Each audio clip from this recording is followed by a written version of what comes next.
and the occasional guest will dive in and pick apart the stuff that really matters most to you. We're too lazy to actually solve any of these problems, but we can definitely stir the pot. From schools, politics, parking in the fire lane, to those horrible people who drive BMWs. And here with this week's episode, live from the kitchen table, Tim Hamilton and John Frenaye. Hey, it's the Maryland Crabs. We're back, and once again, we're up on the second floor of Middleton Tavern, looking at a wonderful city dock, nice wind blowing, the Mission Barbecue boat out in the Ego Alley, and ticket on my car. Yeah, weeks ago we talked to Mayor Pantelides, and we talked a little bit about what was happening with the Chief of Police and the city, and some of the successes that he's had. And we did mention that he's running for, rumored to be running for mayor again. He hasn't officially filed, I don't believe. And now we told him to loosen up his tie, unbutton the top button, and we're going to talk to candidate Pantelides because he's got some competition coming up to him in the next 9 months in the city of Annapolis as he looks for a second term. Welcome back. Good to be back here. John, Tim, thanks for the opportunity. It's been a while. Too long. It seems like forever. So you're running? Yes, I'm running for re-election. And basically the reason I haven't filed yet is we're looking for a venue to do it. And as we look out the window at 110 Compromise Street, we want to do it over there sometime in mid-March, kind of highlight the accomplishments and a big win for the city. Okay, so that's going to be your official announcement when... Yep. And is that the target date for opening? The target date for the maritime use is probably going to be sometime in May, but we just want the building in good enough condition to do a kickoff. Right, so it doesn't look like that horrible... gray cinder block with wires hanging down to the ceiling and just with banners tied to them and balloons. I tell you, it's a long time coming. It's been 4 years now. It's almost 4 years since you've been in the campaign. You've raised a ton of money. He's nodding. Yeah, he's going to pick up the bill today. Can I get a lobster, please? But are you ready? I mean, you want to be mayor another term. I do want to be mayor. I love the job. It looks great on LinkedIn. I'm just telling you. It is good on your resume. But no, I love the job. I love people. It's a fantastic job. And, people ask me, why are you running for mayor again? And I say it's to build on what we've already done. We've had 3 budgets without raising the property tax rate. We've been able to build an Annapolis Renewable Energy Park. We've had great success downtown. And I look forward to building on that in the future. What's going to be? You've arguably had some successes. I mean, you've got some things that have been put in place before you came on board, and you executed them and completed them, or have them on their way to completion. Mm-hmm. Some were a total disaster when you took over, and you've been able to turn that around. Let's start off on the downside. What are some of the down things that you found over the last 4 years? Where have you failed that you want to use your next 4 years to do? What disappoints you in your first 4 years? Well, bearing in mind that the second term is awesome because that's when you potentially any candidate can get things done that they want to get done, that they don't have to please people. You take the people pleasing part out of the second term because you're not looking towards election. That's the IDGAF term, right? Yes.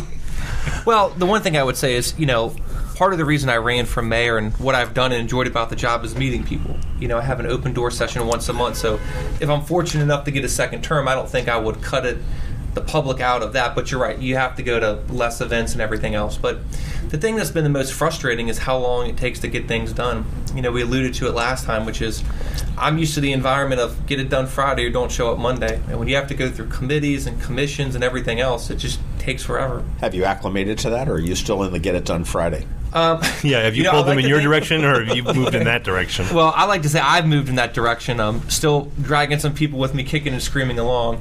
But, it's also for the best sometimes. There's a process in place. But the challenge is I always talk to people, they've evolved over time. You said, what's the most frustrating? When I came in, it was the budget. Inheriting a $7.5 million deficit, getting out of that hole. How are we set for the budget now? I mean, I know you're not ready for a state of the city at this point, but I mean, sure. The budget's you've passed the budget. You haven't raised taxes for 3 years. I mean, is the city in fairly good financial shape right now? I think we're in great financial shape, and it's not just me saying that. It's the bond rating agencies have also given us an upgrade as well. This budget's going to be a challenge. I mean, most of the money I have is going to public safety, hire new officers, pay for overtime, security cameras. So it's going to be a tight budget in every other area, but a big focus on public safety. Now, we've always been not critical, well, probably critical, but you look at the size of the Annapolis government, which is sprawlingly huge for a city this size. And there's been arguments that, well, we're a capital city, we have needs that other cities our size don't have. However, a good point that people would have that counter that, saying, well, we have two departments that other cities our size don't have, which is transportation and police and fire. Police and fire to a certain degree. So if you would remove those, then we'd probably be close to being on par. But it sounds like a lot of our budgetary constraints go to those departments too. So I mean, not only do we have these three departments that the county that other cities don't have, but a lot of our budget goes to that. Well, when you look at it, 70% of our budget is salary and benefits. So the biggest thing is the cost of employers. And I'd say we got a great workforce, but you're right. Out of the 157 cities in Maryland, only 2 run their own transportation: Ocean City and Annapolis. So that's a big cost to us, but it's a vital service as well. Go on, look back into the election. You going to win this one? I mean, because it's like, how do you say that without being too cocky? I feel confident that I'm going to win the election. Yes, because I think I'm doing the right things, which is, you mentioned earlier raising money. So we're going out there, we're getting enough money to be able to get our message out there, highlighting all the things. We're knocking on the doors. I got great partnerships. I think more people are going to be engaged this time. The first election was, I like Mike, I may not like his opponent, but is he going to win and should I come out to vote? This time I think you're going to have more people come out to vote. And I also have a record. A lot of people took a chance on me because they said, look, we need him to kill the Crystal Spring plan, which, as we talked about earlier, has pretty much gone away except the Lutherans, the 110 Compromise Street. That sounded great. We got rid of everything except the Lutherans. We can't get rid of that. No. Well, I mean, the senior facility, 110 Compromise Street, people can look back and look at a record and, you said, John, not only is he not screwed up, but he's done good things as well. And that's one thing that I've said. I said that I think one of the, and this is going to sound horrible, but one of the biggest assets that I feel that you've got coming into this is that you haven't screwed up anything really, really bad. I mean, you got that whole note thing that you passed Arnett early on in the thing, but that's, but I mean, there've been some stumbles, but I mean, there's going to be stumbles everywhere. I mean, I remember when Josh Cohen had that big, huge snowstorm, and he was like curb to curb clear by March 1st or something like that. And it was, whenever it was. But and I'm going to say something that probably precluded us ever from having Mayor Moyer on here. But I think that a lot of the last few years have been cleaning up from that administration. Now, granted, the end of her administration ended in the worst recession we ever saw. So a lot of the problems we had as a city was something that was felt nationally, but I felt starting with the market house, starting with the money that was being spent, she did a lot of great things. I thought her environmental actions and concerns were really, really good, but I just feel that the last I think Josh was put in almost impossible position when he came on, and the recession still was ongoing when you came on, and let's be honest about the last election, that was a perfect storm. That was the equivalent to what went on in the last national election. Speaking of Josh being in impossible positions, there you've got Save Annapolis that came out when he was on Ireland trip, and I've never seen a firestorm. The last election was crazy. It was just it was highly entertaining for those of us watching. But it was it put convention on its ear here in town because there's a lot of different factors, and those aren't going to be here this election. I think you're right. But going back to the Moore administration, Josh said, and I think she was upset, he inherited a fiscal train wreck. And he did. But when I had managed, you don't need to think that she was upset. when I managed Dave Cordell's race and we had looked at Ellen, she had basically doubled the budget in 8 years. Salary benefits had grew it a lot. Where have you come from? I mean, you had 103 and you're up to like 111. Is that about right? I think the first 98. Budget was 96 and we're up to about 103 now. Okay. But you have to remember, a lot of things happened in the election right beforehand. So what's the biggest cost of government? Salary and benefits. 10 days before the election happened, they signed a collective bargaining agreement. Right. And they said all employees get a 10% increase. So if you add that cost into it as well, plus the one thing I will say that I've had to fulfill, you mentioned it, there was things set in place before me, but I had to find the money. We've increased the pension contributions because nobody looks at the long-term debt. It's so easy to say, I want to do something immediate, build a new rec center, if you will, but should have been doing Main Street, should have been doing the bulkhead, focusing on other things. And the biggest one is land use. Somebody came to me and said, hey, you got Crystal Spring, Preserve Parkside, Rocky Gorge, all major land use issues that galvanize people started under Moyer's administration. and we've had to work and fight with everything else to get those under control. Well, I think so if you look at and I think that's the problem is that you can take credit for things that were started earlier when you come on board, like we said in the last podcast, but you also get stuck with a lot of the albatrossi that are hung around the neck of the city, because you have commitments, like you said, that collective bargaining commitment was made, and I've seen I'm one of the wonks that watches the city council meetings, and I was whenever you have the budget that's presented, I've seen older people who say that they will not support any budget that has even a single layoff. I don't know how you can say that. I don't want to see anyone out of work. I really don't. But I don't know how you can say I'm not going to even consider a layoff. Sometimes you have to do that. I've been laid off. I've had to lay people off. That's just, especially in an economy. And I've always said that government's not a job program. You can't just find positions for people and stick them there. So I mean, that's something that I've seen in previous administrations where you've had people who do see it as a jobs program, and that's not fair to taxpayers. Yeah, I mean, you have a difficult balance as mayor. But the one thing I'll say is we did do layoffs in my first budget, and it's hard. The hardest part of the job is laying someone off, but we did layoffs. Right. The size of government was extremely big, and we streamlined it. Most of the new hires we made are in the public safety arena. Are we right-sized now? I think we still got some work to do on that. Okay. I think there's still some more efficiencies we can find in government.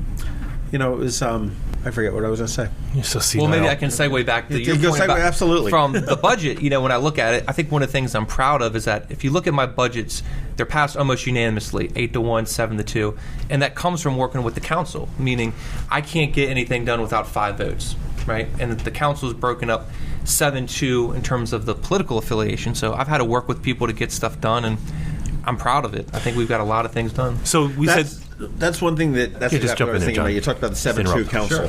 How, you've got to fight to get a glass of water out of council sometimes. Because the only, I don't want to say a sure thing, but the only sure thing is Fred Payon sitting there as a fellow Republican. There is going to be a lot of turnover on the council this year, and I know that both you and County Executive Shu have been lobbying to get Republican candidates running for that. But I mean, I know we've got Alderman Littman's seat is up, and I don't know of a Republican candidate running for his seat. You've got there's 3 running for Alderman Kirby. And by the way, we were recording this ahead of time, so I don't want to look stupid. There's 18 candidates coming up. At this point, there's three for Kirby. There's 2 in Ward 7. 3 in, I guess 2 in Ward 7. Ian has not. Ian says he's not. But that I haven't talked to him since before the general election. So we have at least 2 there. So there's at least 2 there. I have heard that Julie Massag is going to be running in Ward 8 against Alderman Arnett as a Republican, and she's a Steve Shu appointee that was her CFO, and she's now doing Anne Arundel Economic Development Corp. Sheila Pilason, I believe, is running unopposed at this point. Still a little early, so I mean, I've heard that Dr. Classy Hoyle will be coming back in to challenge, and that's going to be the one to watch. Pindell Charles. That. Although she denied that to me, but I know politicians, they've had a habit to lie into my face. Talking about you, Mr. Leahy, at the governor's office. You're never letting that go, are you? Yeah, no. That and my bike. Well, let's follow up on that afterwards, because I don't know the whole story on that. But there's going to be a lot of candidates running for it. And this will be an exciting election. Yeah. But then, so that goes back to, all right, so like I said last time, is that there's an adversarial relationship by nature between the mayor, because we have a weak mayor system by design. So you're a voting member of council as well. Right. So you have to get to 5. So you have to build political relationships, political collateral, and there's always been, even with Democratic mayors, had been that same sort of adversarial relationship, which is good. That's the checks and balances. You vaulted into this position, so you had a rough start, probably a little bit with council. Do you think you've cultivated? They tried to strip my powers away before I even came in. But one of them, let's say. But no, I think in terms of it, I think I've worked well with them, and I think we've got a lot done, and the results speak for it. But going back to the philosophy of myself on government, I've mentioned a couple times there's 157 cities in Maryland. The one thing I'll mention is there's only 4 partisan elections. Only 4 cities in the state have Democrat-Republican. So when I talk with other mayors and other councils around the state, they don't deal with it. And I've tried to govern. Which ones are they? It's Baltimore, Annapolis, Frederick, and I believe it's Salisbury as well. Wow. And all the rest are or nonpartisan. Nonpartisan. So you don't run. You're running as Mike Pantelides, not Republican Mayor Mike Pantelides. Yeah, I mean, obviously, I have a fiscally conservative mind on the way I manage things, but for the most part, I'm the mayor of everybody in the city of Annapolis, and I think I've governed that way. I mean, from your guys' point of view, have I done anything hyper-partisan since I've been here? No. And the only time, I've heard two partisan things. One was from, I think it was Fred, when he was talking about laying off of AIDS, or it was about they were cutting the budget and there was positions, and I think he felt that if it was a Democratic mayor, it wouldn't have been an issue. This was a couple meetings ago. You said you heard that from? It was on council. It was from Alderman Payon. Yeah. It was. That's surprising. Yeah, I don't remember. And that, if I'm misspeaking, which I don't think I am, but it wasn't a big deal. It was the first time I said, well, if this was a Democratic. But on this other side, I heard a couple of years ago when they talked about shifting the election cycle to bring it in line with the national. Sheila Finlayson had said, well, this benefits. It doesn't do good for our benefits party. our party, so I don't see a need to move it. Now, I'm not criticizing them because but by and large, I don't think that. Well, nobody really cares about partisan. I mean, I don't care how you feel about abortion. I don't care about any of these national or even state issues. I mean, I want to know when my sidewalk is getting fixed. I want to know when the potholes going to get fixed, and who the hell's going to pick up my trash because the garbage man didn't do it. And that's the bread and butter issues of the city. And that's what people are looking for too. We don't have that many partisan issues in there, and I'm proud of that. And going back to the other things we talked about in the previous podcast, I've got legislation done working with people that have been in the pipeline for a decade, whether it's adequate public facilities, the Forest Conservation Act.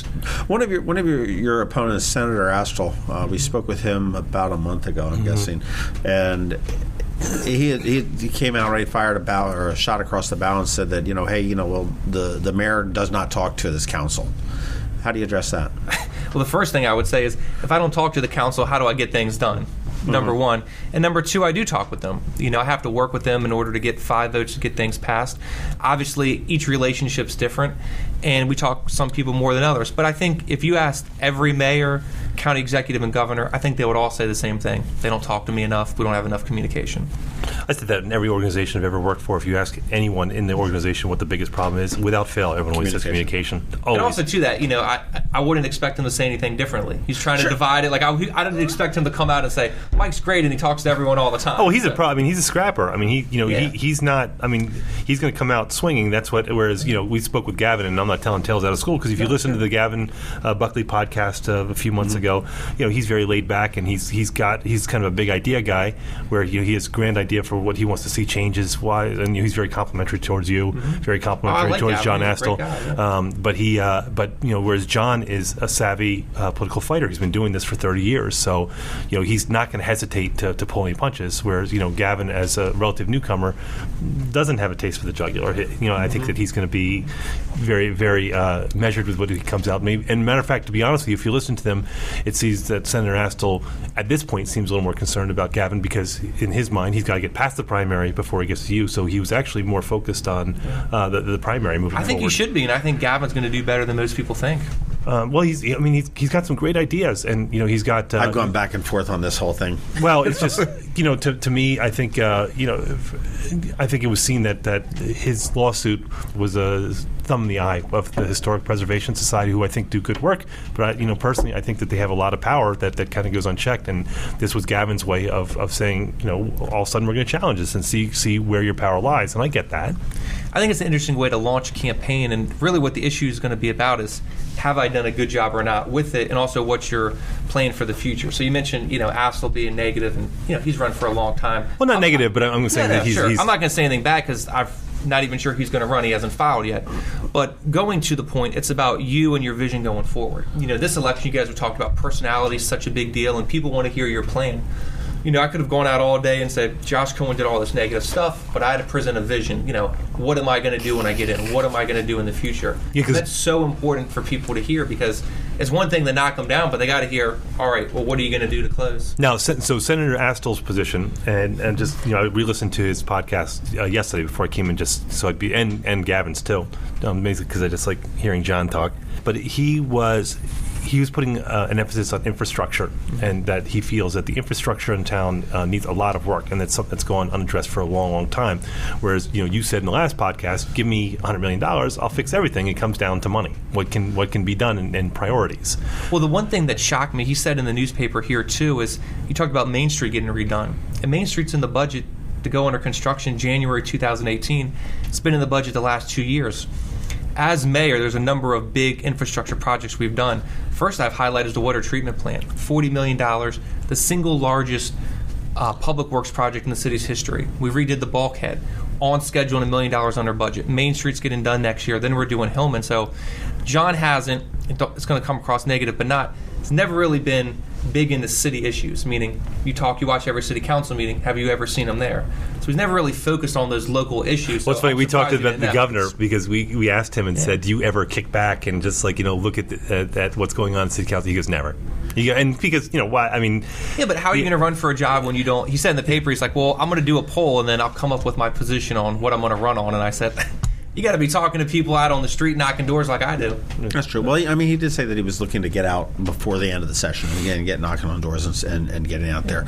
Do you? And I don't know what this number. I probably should have looked it up. But the demographics of Annapolis are changing, and this year, I don't know what the Hispanic or the Latino percentage was 4 years ago.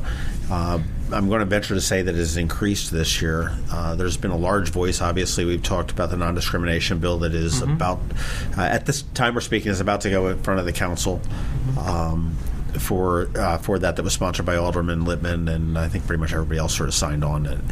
And we've got the first Hispanic candidate filed for, in Mark Rodriguez, filing for Ward 7. Five. That's right. Yeah, and I think that you're going to see a large Hispanic turnout. I mean, is that a constituency that you have been working on that supported you in 2009? When was it? 13. Well, because the common wisdom, and I heard someone say this recently, is that they were talking about Gavin, and someone on Main Street who owns a business says, well, the problem with Gavin is that you, in order to be elected, you have to get, it's Ward 1, and at a very close second, the public housing, they're the ones who elect the mayor, and they don't, and Ward 1 don't like business people because it runs in conflict with the way they, their lifestyle, the way they live, and again, broad generalization. But this is, to John's point, I think the last election, though, I think and that used to be a very good formula before. Okay, we need, don't worry about 5. 5 will be 5. Right. 7 will be 7. We need to worry about 1 6, in public 1, housing. 2, and maybe 6. And I don't think that's necessarily the case anymore. Well, but if the last election was I don't want to say an anomaly, but there was factors at play that didn't exist before. Let's say that it reverts back to where it was, and you need Ward 1 and you need public housing. What we're saying, or what I'm saying, is that all of a sudden, if you add the Latinos into the mix and you get them to register and get them to vote, all of a sudden, to your 59 votes point that you have tattooed on your back, that you can swing an election with a couple hundred votes at this point. And so let's say that you add 400 Latino voters into the mix, and a lot of them concentrated in 5, all of a sudden, you're adding an element that no one's had to deal with before. No, it's a big one. When you look at the voter turnout between a presidential, then it drops down for the governor, gubernatorial, and then drops down to the city, it's very low. And one reason was there was candidates that ran unopposed, but the other one was, you're right, 1 and 8 and public housing have these issues that draw people out, whereas 5 and 7 may not. They're bedroom communities. I mean, they go to work out of the city. A lot of them don't even know what ward they live in. I'll bet you the vast majority don't know what ward they live in. So, no, I think the Hispanic community does play a role, and it's one I've tried to reach out to. Before the Hispanic liaison the council hired part-time, I had one in my office, and I was the first mayor to do it. And even working with Roxana now, we go out, we talk to different people. I saw her earlier today. And she's a we talked about that last time, Hispanic liaison, right? I think it's important to reach out to the community, and I think they're going to be a bigger player in the future. How many of them are going to vote? To be honest, I don't know. But I think it's important to engage them no matter what. They were 17% of the population, and it's only going up and up. Right. So it's going to be a bigger role in the future. When you break it down to numbers, this is apropos of nothing. I wonder what, how much do you think it costs to win a ward? Like an alderperson election, less than 20 grand, 10, 15. Not even. I would bet you. Let's call it. We Tim and I have often talked about running it on nothing. trying to run a candidate and just do it pure social media. I mean, I think Governor Hogan was a genius when he did his Change Maryland, and it was like, yeah, okay, this is a campaign. But let's say all of a sudden, let's say it's $10,000 for award. That's the high end. That's the high end, and you're getting what, 1,500 per ward, something like or maybe 2,000 people per ward. So you're talking about what? $20 per vote, something like that. Well, your spend last time was record, I believe, wasn't it? Yeah. So from the previous one on the Republican side, we went from 50,000 to 100, and this year we're looking to triple it to 300,000. So we'll probably be at the next filing report around 150, 175. But you're not going to spend that. I mean, that's no, I plan to spend a lot of it. I mean, so think about the number of votes that go to. What was the total vote? I mean, you know how much you won by. What were the total? 7,934, I think. It's just all right. Yeah, don't do that math. How much the cost per vote per person? You're talking about. Well, I mean, this is not $100 per person. This is something that you see. I mean, you look. The Clinton and the Clinton campaign was the most expensive campaign ever run in the history of the world, I think. So $2 billion, yeah. You've just got to do it. And money only takes you so far. Right. I was talking about Anthony Brown and Governor Hogan, who was outspent, I think, $16 million to $4 million because he took public financing. And I said, if Anthony Brown would have had another $4 million to bring him to 20, would it have helped? Absolutely. Would it have been enough? Probably not. So money only takes you so far. You got to run on what you accomplish and what people want to see. And let's be honest, you have a very limited option for getting your message out here. I mean, you have a couple radio stations, a couple magazines, a crummy little podcast. So these are what you have to do. So I mean, you can have all the money in the world and direct mail. I mean, direct mail is very powerful. But I mean, after a while, you're like, okay, I only have so many outlets that I can that I can reach the 38,000 people. And I think even the last election shows that, if I would have had $20,000 more or Josh, it could have swayed 59, but it wouldn't have swayed 590 or 5,000. So so that's where it gets to be very expensive per person. But I mean that's when knocking on doors and meeting with people, meeting with homeowners associations. Yeah. That's where it becomes a really big deal, and that's where you and certainly Senator Astle, you guys understand this is the lay of the land. You've done it before. You have the experience. That's where I like Gavin's an immensely likable guy. He's fantastic. He's got some great ideas. But does he understand? Does he have a concept? I mean, he said last time he was saying the right things about getting out, knocking on doors, and but because it might come down to that. So when you're talking about strategies, you're going to be running on what you've done and where you're going to go. So you have a very clear path to take. Senator Astle, he's putting together his platform now, and Gavin, he's going to. I don't know if there's any other dark horses out there, but Gavin is going to be looking at business. That's very important to a lot of people. So really, the three visions that all three of you have are fairly different. And they're not opposed to each other, but they're just different interpretations of what you want to see in the city. Yeah, I think so. It'll be interesting to see what Astle's is, but for Gavin, the arts and the focus on that, it'll be interesting to see how it plays with people. But I like them both, respect them both. They're good guys, and we'll see how it plays out in the next election. But again, I think it's going to be more about issues and what we're doing in the future than reliving the past, because you're right, there's not those big polarizing things where it's about this one issue or that one issue. Well, last election cycle, you were sweeping Annapolis clean. You had brooms all over the place, and the big signs and everything else, and you did to a certain degree. I know there was a lot of criticism that you didn't sweep nearly as much as you should have, and you were methodical in your sweeping. What's your campaign? Do you have a slogan for or going forward into this year? We've been going back and forth on that. It hasn't been finalized yet. We're still kind of all voting internally on what we think. But at the top of my head now, I'd have to say I'm running to build on what I've done in the past, and the fact that I've got things done. We talked about it. Faucets. That building was closed for a decade. Now it's done. The Pocket Park was closed. Stevens was closed. Now it's a Mission Barbecue. We've had the Market House open every single day, and it makes the city money. We've had budgets without raising taxes. We built an energy park, which, to highlight on for a second, is kind of a vision thing. Like, I've been a big proponent of, we got to do big things, think outside of the box, be visionary. So we took a closed landfill, basically let them put 50,000 solar panels on top. Let everybody know where specifically is this? Sure. It's off Defense Highway by our waterworks plant. And basically what it is, they're going to put up 50,000 solar panels. The city's going to make $5 million over the next 20 years, creating green jobs, clean energy.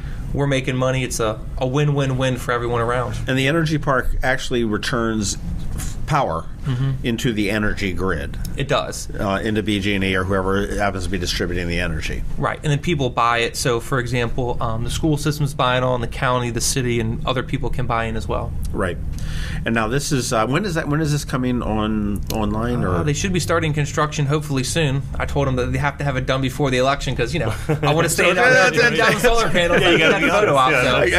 I need a gold shovel in March, and I need a flag in November. No. Big scissors and ribbon. Yeah. They're working hard on it. That's what's your vision for the city in the next 4 years? I mean, the vision for the city, as we highlighted earlier, is there's going to be a big focus on public safety, obviously, coming up as the number one priority. But also there's things in the environment we can do. There's different stormwater projects and partnerships we can team up on I really want to highlight.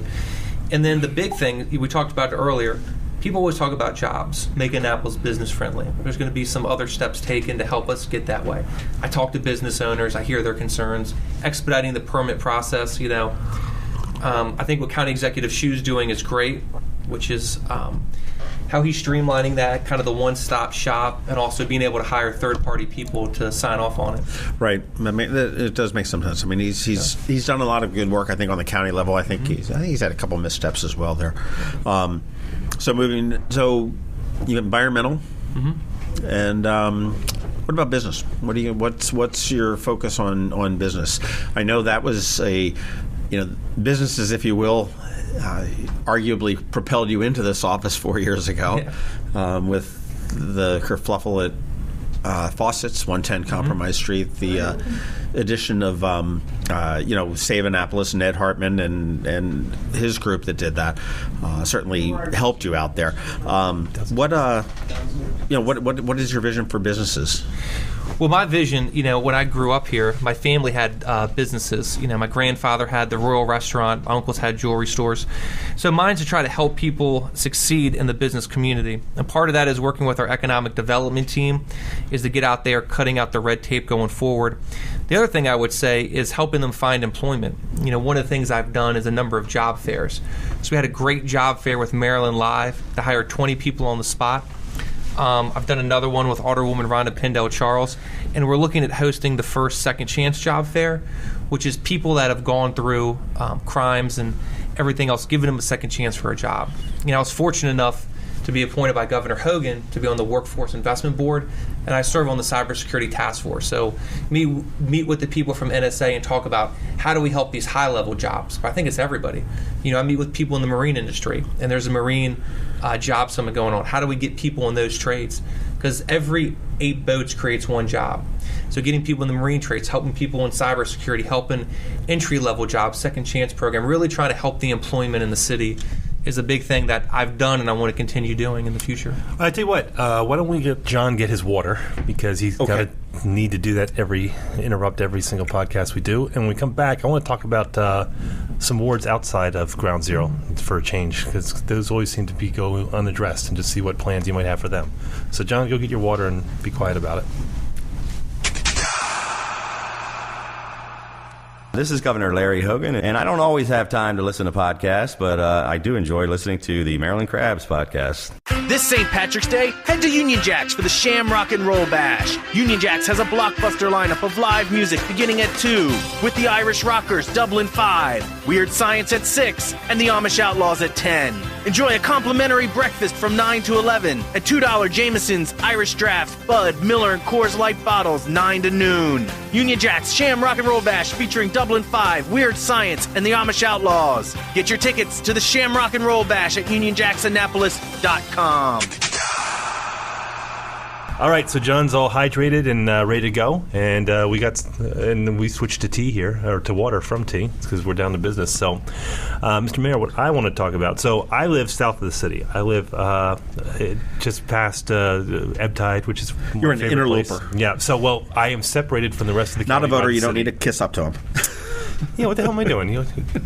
So we're kind of stuck because we live in the county, but we're separated from the rest of the county by the city. It's a really odd situation. So by default, I always say we. I have an Annapolis address, but I'm not in Annapolis. But so we are kind of like orphans of like Ward 7, Ward 5. So we are the Forest Drive people. And so I just know, like we said before, is that a lot of people who live on Forest Drive and maybe Rowell Boulevard. Not a lot of people live along Rowell, but I mean, but there's areas of the city that they don't even know what ward they live in. They're kind of disconnected from the city. So, in far as paying attention to the issue. So, like we were saying, while John was getting water, was Ward 1, Ward 8. Those are your hyper involved. Those are people who are immersed in the city politics and they know what's going on. They're hyper aware of what their alderperson is doing. Whereas I would argue that many people in the other wards don't even know who their alderperson is. As a result, I guess some would argue that they don't get the attention. I hate using the word stepchild because it's so overused, but they don't get the attention that a lot of the other wards do. And in watching city council, you see that a disproportionate amount of the energy of the council for a long time has been for Ward 1 and maybe Ward 8.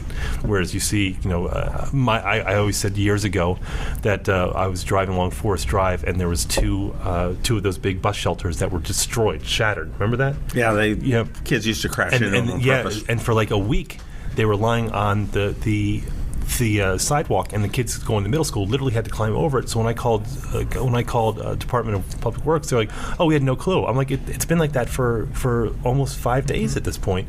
Whereas I said, if that happened in Ward 1, of course, you wouldn't see it. Of course, it's a visible area, But this long rambling preface is to say, when you look at other wards who have traditionally their needs have been downplayed, at least if not ignored, do you have any vision for reaching out to the rest of the city saying, we want to pull you into the fold? We want to pull you, those businesses. Yeah. And to be fair, when the ABA existed, and I was on the board for years, those businesses were ignored by the ABA too because they weren't the sexy ones. So to answer your question, yes, I do. That wasn't even a question. That was almost a soapbox rant. But no, I do reach out to the other wards, and just to start with the bus shelters, we've replaced every one. And as we talked about earlier, the biggest challenge was just going through the process. And the federal government was involved. So when Josh was there, it was down for 2.5 years. There was no bus shelters. Right. They ripped up the contract, and then they took all the bus shelters with them. So we begged, borrowed, practically stole from other places bus shelters. I think we borrowed some from Ocean City. We finally got through the process and put them all up. But I basically went in there and said, I want you to do this in the next 30 days.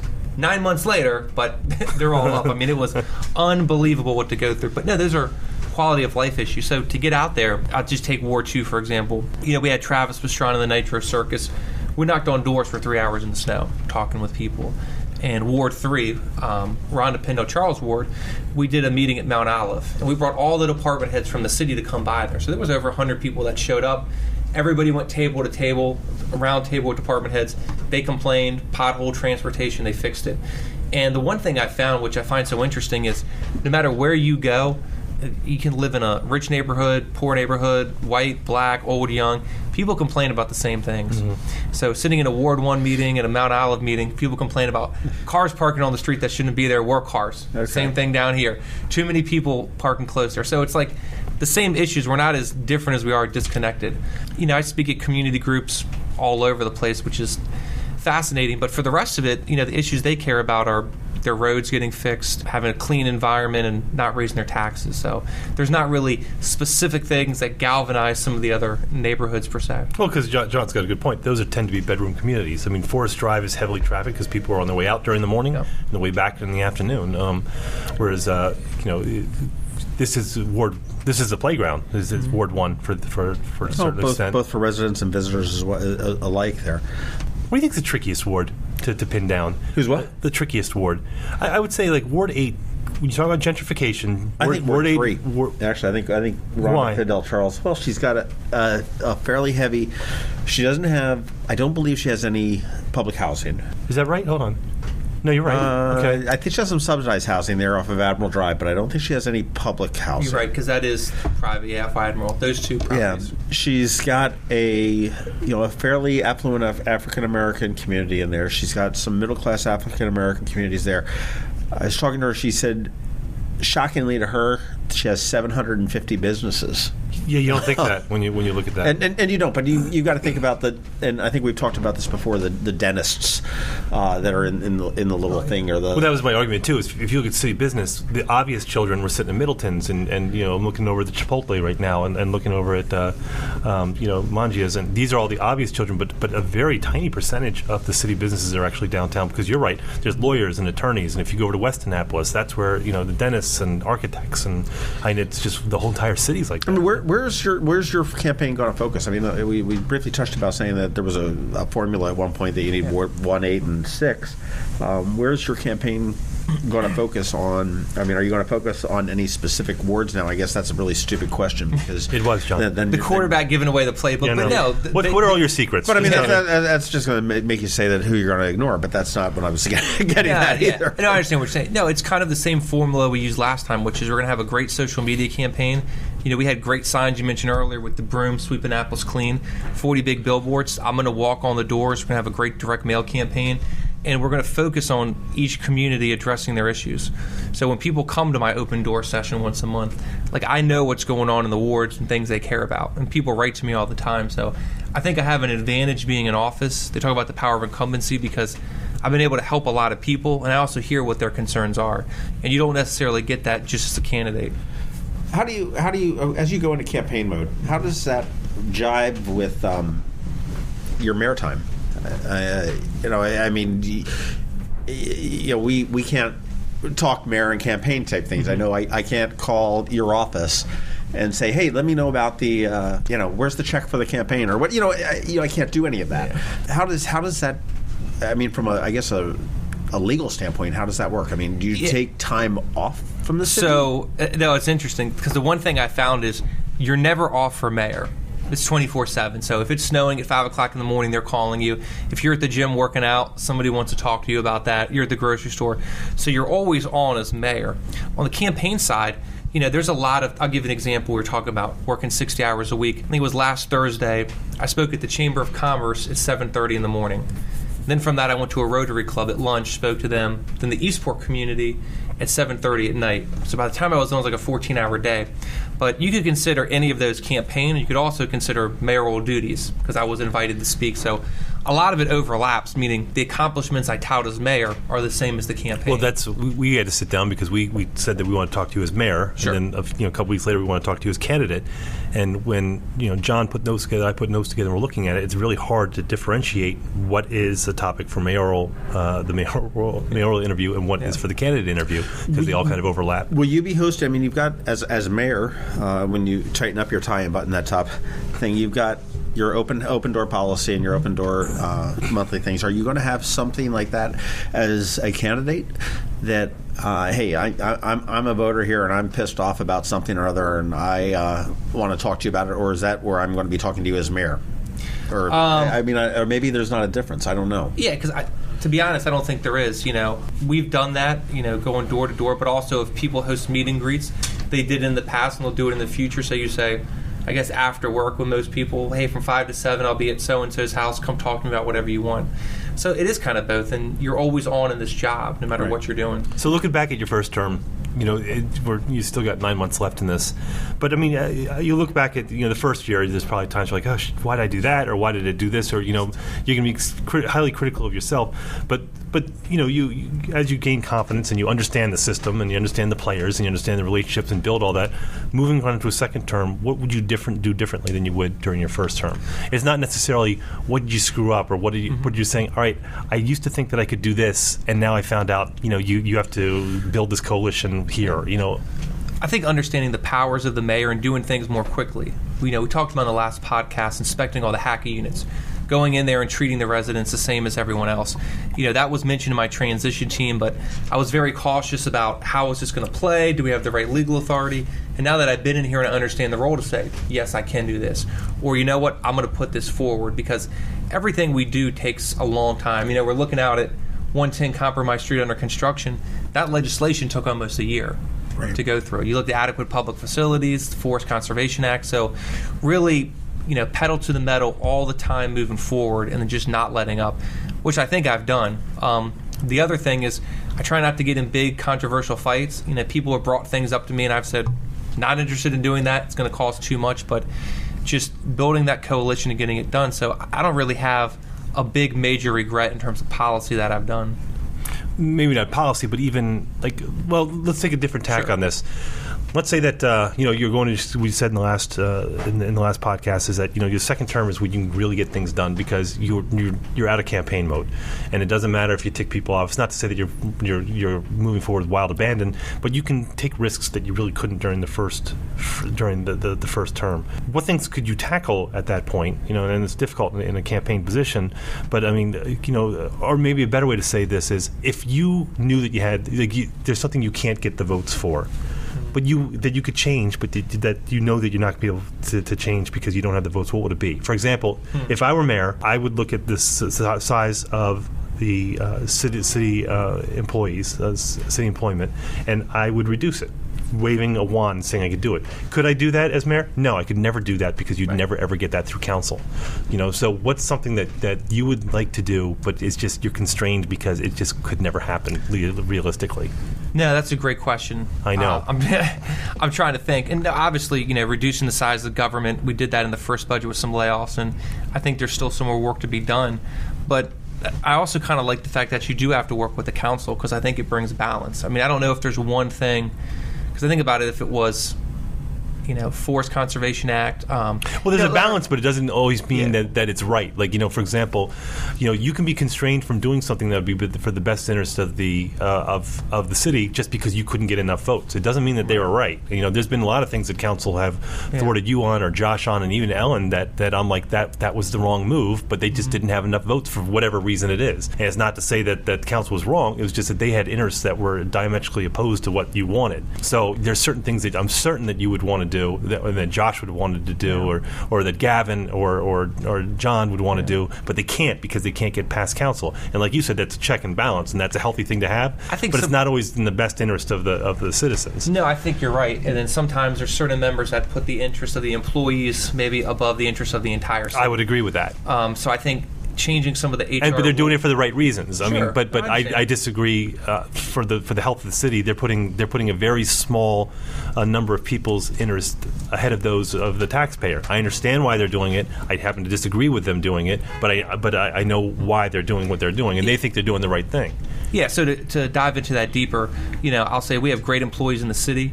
But looking at some of the HR rules and procedures on accountability and effectiveness, or even firing somebody, it's almost impossible to fire anybody from government. And exactly. I'll give you an example. We had fired someone because they were in public works and they hit 3 other cars, bragged about it on social media. Don't worry, the city will pay. We terminated them. The Civil Service Board brought their employment back. So there's HR rules that need to be complete. Like if I could wave a wand, I would say, first of all, you can't get like a 100-strike policy. You can be fired for not doing this. Well, that sounds like an Annapolis podcast question. You could be mayor for a day and wave a wand. Yes, but there's a bureaucracy, and I think that's the complaint that everyone has. And if I were a suddenly elected mayor, and I would think I'm going to clear the way of all the bureaucracy, and you found out you can't, because that's greater than the power of bureaucracy is greater than that of mayor. So to that extent is if you go to, let's say, the rec center, and there's a zillion people working there, and they're all good people. They all need their jobs, but you look and say, well, there's an inefficiency to this, but the bureaucracy takes on a life of its own, where they shrug and go, yeah, but you can't let anyone go. Whereas in the private industry, like you said, if you don't do your job, or there's no need for your job, then you're eliminated. And I've come from 2 places. I worked at the Baltimore Sun, and I remember I was on my 4th manager and 3rd pay structure in the course of a year. They were in Chapter 11. Then I worked for a software company, Vocus, and they laid off like half the staff. Like it happens, but it's not so much about layoffs. It's more about accountability and making people do things, because you should never get the answer, it's not in my job description. And again, not everybody, most people are good, but there has to be a way to hold people accountable, to make them do things. And if they're not doing it, to find somebody who will. For example, and then this is anecdotal, I have no proof behind this, and this goes to the county level, is that I knew a lot of business owners that during the recession that they were restaurateurs and they were opening businesses, and they had zoning, the county zoning was anecdotally, they said that they were getting a lot of flack from them, that there's a lot more activity, there's more inspections, there's more. Now, the argument I heard, and again, I got to cover myself, I have no proof for this, but the argument was that during the recession, less businesses were opening, so you had a lot of people who had to look for work to do within the county because they were afraid of layoffs. So they were concentrating on generating paperwork. Now, I'm not saying I believe it or I disbelieve it, but I understand that in general is how bureaucracy works, and that's very frustrating when you own a business. So sure, I mean, at the county level, I have to look into it, but they're not getting paid off commission in the city. Exactly. So it's not like I don't see them going out every day and saying I'm going to find 100 people to stick to. But I mean, when you talk about preservations of jobs, and I know a lot of government employees personally, and they're all very hard workers. That's so I don't want to see them out of work. But I mean that to me is what I agree with you. As a taxpayer. Both my parents started out as teachers. My dad taught history at Annapolis. My mom taught Spanish. My brother worked for the Social Security Administration. This is like the first government job I've had. But there's a lot of good people. You're just bragging. It's the first job I had, Mayor of Annapolis. Segue from there. No, Your mother is your mother Greek too? She is Greek. Yep. So Greek-speaking Spanish teacher. That's right. That is a tight. Speaking. How about that? Hey, do you enjoy campaigning? I do. I enjoy it a lot. Well, I'm a people person. Right. I enjoy being around people. Part of the reason the open door, but also just being around the town. And I was joking earlier. They said, what's the worst part? I said, I don't mind if people talk to me in the grocery store. I don't care if they talk to me on the street or for me to dinner. But the gym is like my one sacred place. And I've had people get in the pool and start to talk to me, and I'm like, hey, man. Put the hoodie up and put the earphones. I do the same thing I put earphones at the rec center. Put the earphones in. I just want to do my laps and let me go. I want to pump iron and not be bothered, so please. That's my only request. The campaign last year, I keep saying last year, but last time, it didn't get real ugly, but it had its moments.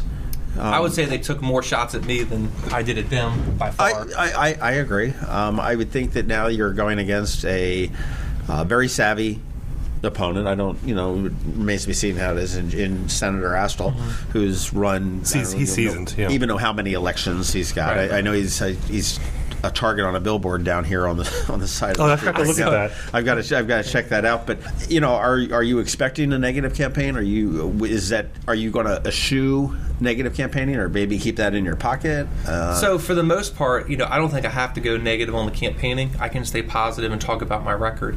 If the election's about did Mike Pantelides do a good job the last 4 years, I think I win. I think they'll try to bring up negatives and other things to distract from it, but I can always pivot back. So if you talked about anything about, say, being inclusive in the African American community, I could look back and say, yes, my grandfather's had the first restaurant to desegregate. Well, what have you done? Well, I hired the first African American liaison, Larry Griffin. People love him. He's fantastic. We get out there talking to people. Awesome. Right? What have you done for culture? We had the first Martin Luther King Jr. parade. What have you done? We had the 150 Emancipation Proclamation celebrating some of our African American history that goes on, which, as we all say, African American history is American history. We also did the HACA inspections, putting up bus shelters. We went in there and treated all the residents the same. So I could look back in 4 years and say, here's the 4 things I did. Then you could go to John and say, well, Senator Astle, you've been in office for 30 years. What are the 30 things you've done? So I think for him, his challenge is he's going to have to quantify the things he's done over time and do a compare and contrast. And it's also going to be a little bit of a apples and oranges type thing, because he's been operating off of the state level as opposed to the state level. I disagree with that a little bit. I mean, if you think about it, I got $1 million from Governor Hogan for flood mitigation to understand how we're going to fix flooding downtown. He could have done that for the last 30 years if he wanted to. True. So you ever seen any dark horses coming out of? Or are we talking about this campaign as it's going to be? Yeah, on the Republican side, I don't think I'll have an opponent. The one thing I did hear is they're going to pay somebody to run against me, which basically is try to make me bleed resources in the primary and everything else. The Republicans? No, the Democrats. Okay. So they either get a Democrat to switch to Republican, or they would just find somebody to run, no chance of winning, but, make me bleed money and everything. There has been. I'm going to throw it out because no one ever points this out. There has been some nasty shit that's gone down in the elections previously that have been really. They did the Scott Bowling. Yeah, Scott Bowling, exactly. Fred Paone, he was the Tea Party candidate last year. Yeah, there's been some really nasty stuff that's going on that has been beyond negative campaigning. It's been really dirty, and I've never seen the Central Committee. I understand that operatives living in Chicago now. Yeah, well, so that may not be. And I've never never seen the Central Committee, this Democratic Central Committee, spank this guy, and for what it's been done, because I think that he's done the dirty work that some people won't do on their own. When Josh Cohen, there were death threats involved. Well, when Josh lost the primary and Zena had won it, and then Zena had backed out of it, they had this. Okay, we're going to interview these people and name them. And I went to the meeting, and it was just amazing. It was like I think Trudy McFall was there. There were several people that were pitching their case for why it was. Like, okay, Josh, cool. I was like, it was like that quick. I was like, well, okay, I see how that goes. But what does the future hold? Okay, you got 9 months left. You can have a baby between now and the election. That'd be good for the election. That looks good. Another baby to Jason hold on there. So you can have a baby between now and the election. Then you've got another 4 years, and then you're done in Annapolis, in the city of Annapolis. Now we're looking long term. Yeah. So, I've always told people, what do you do after mayor? And the one thing I say is, I want to go back to the private sector. You get appointed in the USDA and... I mean, that could work. But no, I want to go back to the private sector. But I want to stay involved in local politics. And I think you can do that. There's offices that are part-time, whether it's county council, delegate, senator. So going back to the private sector, for some financial reasons, some because I just kind of miss what I did there, but always staying involved. The point earlier, I would never take another executive job because it wouldn't be fair to your family, meaning every night, every weekend, speaking at chamber breakfast in the morning. I don't think I want that lifestyle, having a family and kids. But I want to stay involved in another way. You got a family and kids on the way? You're young single guy, mayor of Annapolis? I have a girlfriend now, but no kids. But so you're going to declare? You're declaring your candidacy. You're declaring your proposal right here. No. I shouldn't have said it like that. We had that part. No, we're not doing any editing. Let me say this. Yes, in the next 5 years, I want to be married and have kids. So, and this lifestyle of being mayor, which is every night, every weekend, people bombarding you, it's not really accustomed to that. So I want to be involved in politics, have a regular full-time job in the private sector. I never understood. I've never run for anything because it's easy just to take shots from the side, and it's a lot more fun. But the people, you work hard, you don't make any money, and you just take a shitload of criticism from people. That always kind of amazes me that people work so hard for that. Well, nobody does this job for the money. They do it because they love it. And this really is a dream job come true. I do it for the money. Are you kidding me? $100,000. I'd give my left leg for $100,000 in benefits. I know. Yeah, so someone said that. They go, "Would you work for a cigarette company?" I'm like, "Absolutely not." They're like, "Would you do it for $200,000 a year?" I'm like, "Well, keep talking." Everybody has their price. Everybody has their price. But no, it's we talked about earlier about negative campaigning and the lies. It's going to be huge in this election. So you're going to have people say all sorts of things about me. They took a lot of shots at my family before, which, my father, I think, actually backfired on him because people know him. It's hard in a local race to do very negative campaigning when you know the person. And it see this size, too. Yeah. Because if somebody came to me and was like, "Oh, Tim's the worst guy in the world," and I'm like, "I know him. He's not that bad of a guy." Well, you don't know me that well. All the negative stuff falls. So negative campaigning is what you do when you're losing. I mean, there's always an aspect of, I never went negative on Josh. I just compared. I said, look, if he's elected mayor, Crystal Spring will go through. And I think for an election piece, I'll say this. Nothing's been built on Crystal Spring right now. The project is itself, the plan, which was commercial, the size of the Harbor Center, the townhouse, the End the Spa, that's all been killed and gone away. Now it's just the senior Lutheran facility. If I wasn't elected mayor, they'd be out there right now with chainsaws chopping down trees. And that's not a scare tactic or fear tactic, that's the truth. And if you had a change of administration, someone who said, I care about jobs more than I care about the environment, you could have a mayor come in there and say, we're going to start tomorrow, because the executive has a tremendous amount of power.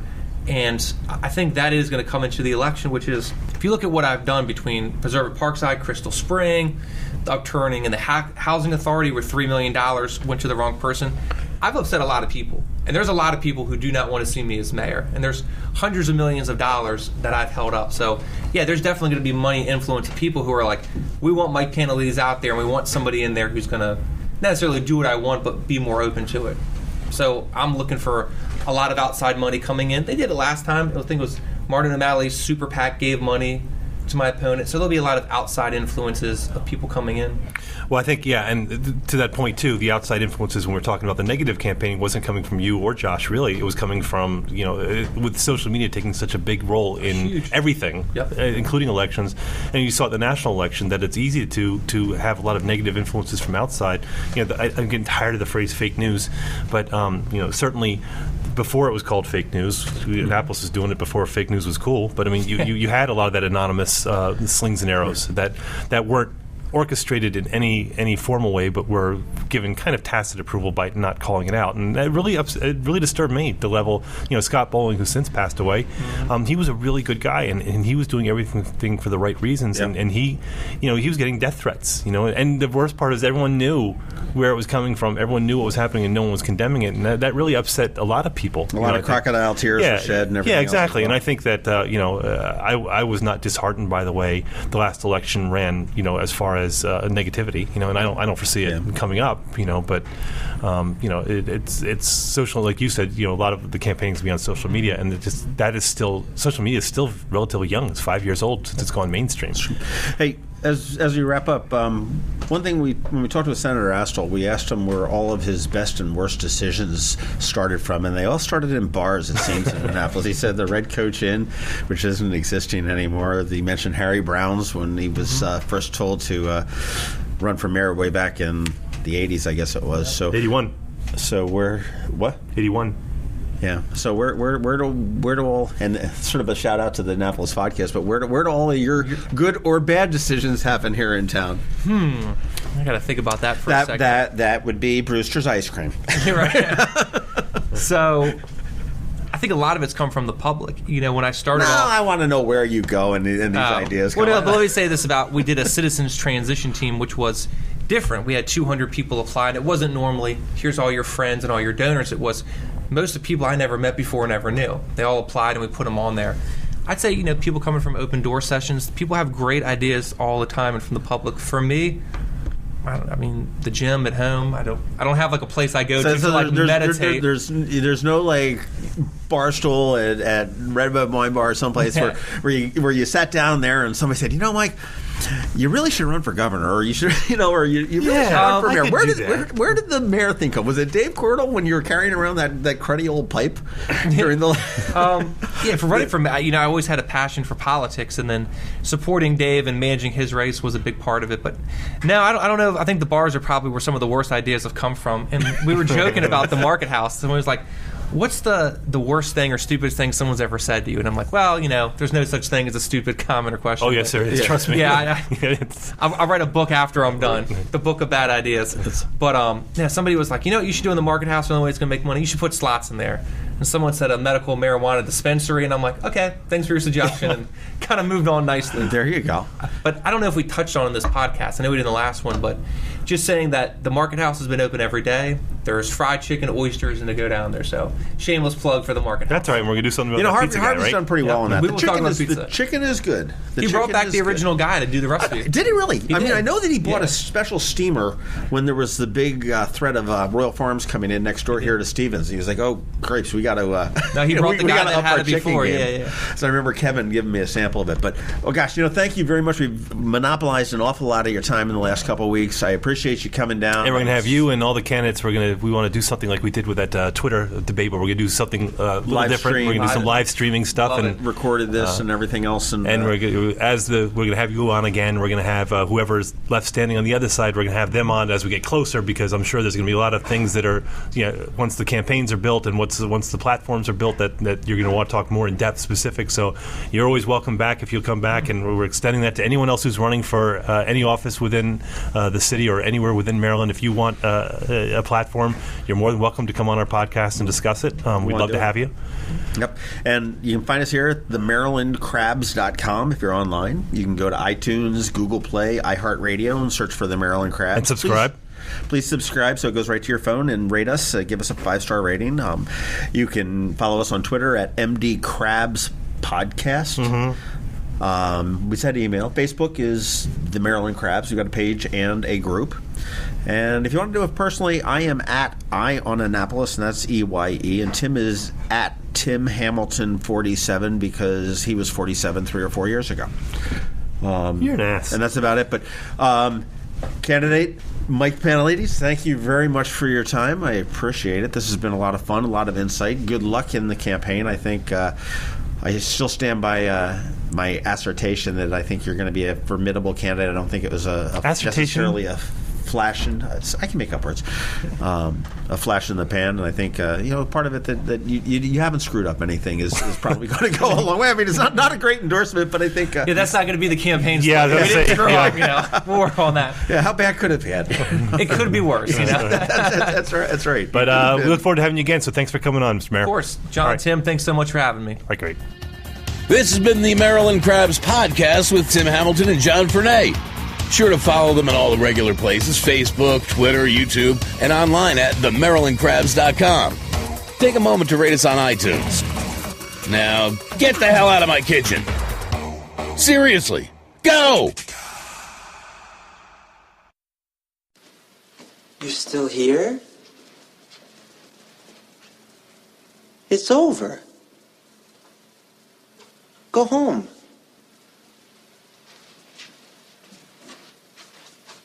Go.